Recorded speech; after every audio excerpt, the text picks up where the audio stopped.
নমস্কাৰ ছাত্ৰ ছাত্ৰীসকল, ইউকেএম ষ্টাডিলৈ তোমালোকক স্বাগতম জনাইছোঁ। আজি তোমালোকৰ কাৰণে লৈ আহিছোঁ সপ্তমমান শ্ৰেণী বিজ্ঞানৰ তৃতীয় অধ্যায় আহৰ পৰা কাপোৰলৈ। তোমালোকৰ 2 নম্বৰ পাৰ্টটো নেক্সট ইউনিটত আহিব, গতিকে তোমালোকৰ আগতে তৃতীয় পাৰ্টটো দিয়া হ'ল।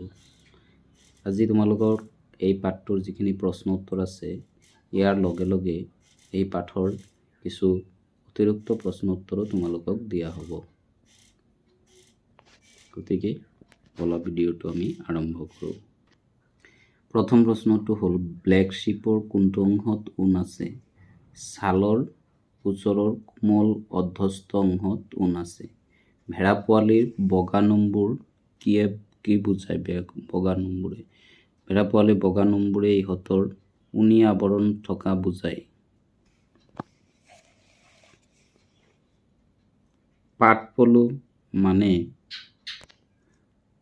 পাটপলু মানে এটা কেটাৰপিলাৰ লাৰ্ভা।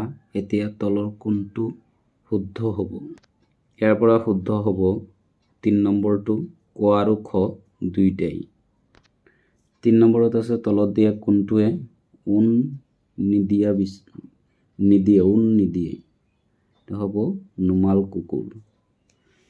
4 নম্বৰ, কোনটো প্ৰাণীৰ পৰা এংগোৰা ঊণ পোৱা যায়? এইটো হ'ব ছাগলী।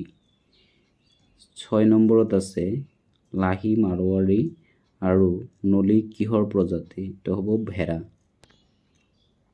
6 নম্বৰত তলৰ কোনটো শব্দই পাটপলু পোৱা আৰু উৎপাদন কৰা বুজায়? এইটো হ'ব মৌ পালন। 7 নম্বৰত আছে, পাটপলুৰ খাদ্য। ইয়াৰ উত্তৰ হ'ব নুনী গছৰ পাত। 8 নম্বৰত তলত দিয়া শব্দবোৰ কি বুজায়? এটা হ'ব ৰিয়েৰিং বা পালন। ৰিয়েৰিং বা পালন এইটো প্ৰশ্নও আহিব পাৰে, সেইকাৰণে এইটো উত্তৰটো লগে লগে দিয়া হৈছে। ৰিয়েৰিং বা পালন মানে হ'ল কোনো বস্তু লাভজনকভাৱে আহৰণ কৰিবলৈ কোনো জীৱক পালন কৰাকে ৰিয়েৰিং বা পালন বোলে। উদাহৰণস্বৰূপে, ঊণ আহৰণ কৰিবলৈ ভেড়া পালন কৰা হয়। খ নম্বৰত আছে, শ্বেয়াৰিং বা নোম খোৰোৱা। শ্বেয়াৰিং হৈছে ঊণ পাবৰ বাবে ভেড়াৰ নোমবোৰ সংগ্ৰহ কৰা হয়। এই খাপত ভেড়াৰ শৰীৰৰ পৰা পাতল তৰপ ছালৰে সৈতে নোমবোৰ আঁতৰাই পেলোৱা হয়। এই পদ্ধতিটোক শ্বেয়াৰিং বা প্ৰাণীৰ নোম খোৰোৱা বুলি কোৱা হয়। নোম খোৰাবলৈ নাপিতে ব্যৱহাৰ কৰা সঁজুলিটোৰ দৰে যন্ত্ৰ ব্যৱহাৰ কৰা হয়। তাৰ পিছৰটো আছে, ৰোমেন বা পাট শিল্প।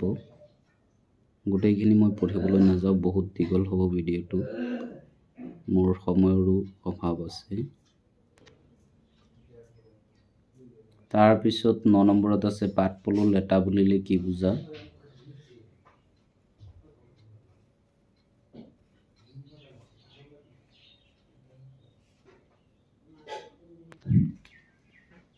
মহুৰা ফৰোৱা, কাৰণ মহুৰা ফৰোৱা পাট শিল্পৰ লগত জড়িত, আনহাতে মুণ্ডন আৰু পৰিষ্কৰণ ঊণ উৎপাদনৰ লগত জড়িত। 10 নম্বৰত আছে, ৰেচম বা পাট শিল্প। পাট সূতা পাবলৈ ইয়াৰ পৰা আৰম্ভ হ'ব। তাৰপিছত 11 নম্বৰ, 12 নম্বৰত চমু প্ৰশ্ন আছে।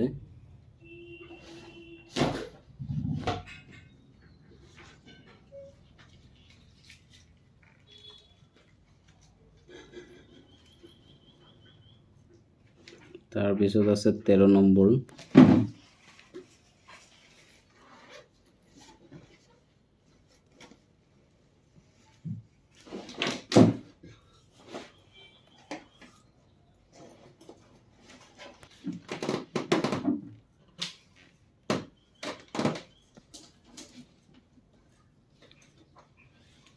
লিখাকেইটা অলপ মুচি গৈছে, তোমালোকে কিতাপৰ পৰা চাই মিলাই ল'বা।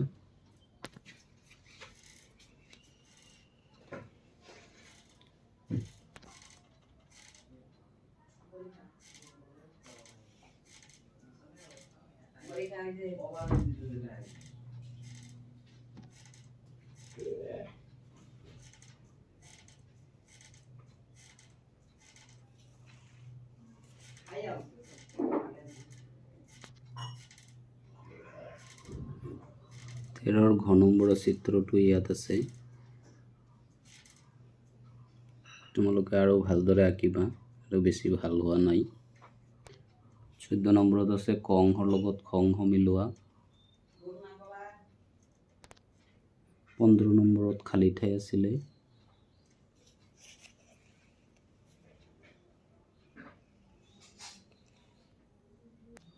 16 নম্বৰত আছে সত্য আৰু অসত্য।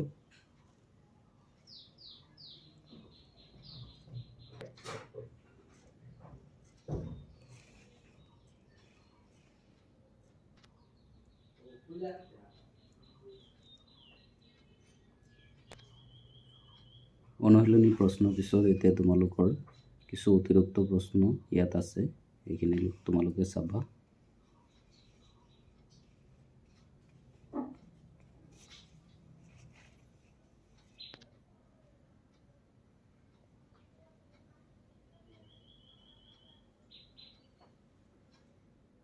মুণ্ডন কি? এইটো পৰীক্ষাত প্ৰায় আহি থাকে।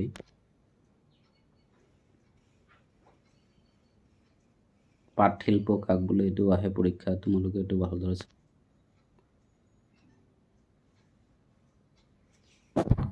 পলু বা পিউপা কাক বোলে? এইটো চাবা। লেটা কাক বোলে? এইটো পৰীক্ষাত আহি থাকে। তো এই 16টাই তোমালোকৰ অতিৰিক্ত প্ৰশ্ন উত্তৰ আছিলে। এইখিনি চাবা, লগতে পাঠটো তোমালোকে ভালদৰে পঢ়িবা। যদি কিবা আৰু ৰৈ যায় তোমালোকে পঢ়ি ল'ব পাৰিবা। তো এইখিনি আছিলে আজি তোমালোকৰ কাৰণে এই পাঠটোৰ প্ৰশ্ন উত্তৰ আৰু অতিৰিক্ত প্ৰশ্ন উত্তৰ। আশা কৰোঁ আজিৰ ভিডিঅ'টো তোমালোকৰ কাৰণে কামত আহিব। আৰু যদি তোমালোকৰ ভিডিঅ'টি চাই ভাল লাগে তেনেহ'লে তোমালোকৰ বন্ধুবৰ্গক শ্বেয়াৰ কৰি দিবা। আৰু যিসকল মোৰ চেনেললৈ নতুনকৈ আহিছা চেনেলটো ছাবস্ক্ৰাইব কৰি দিবা। ধন্যবাদ।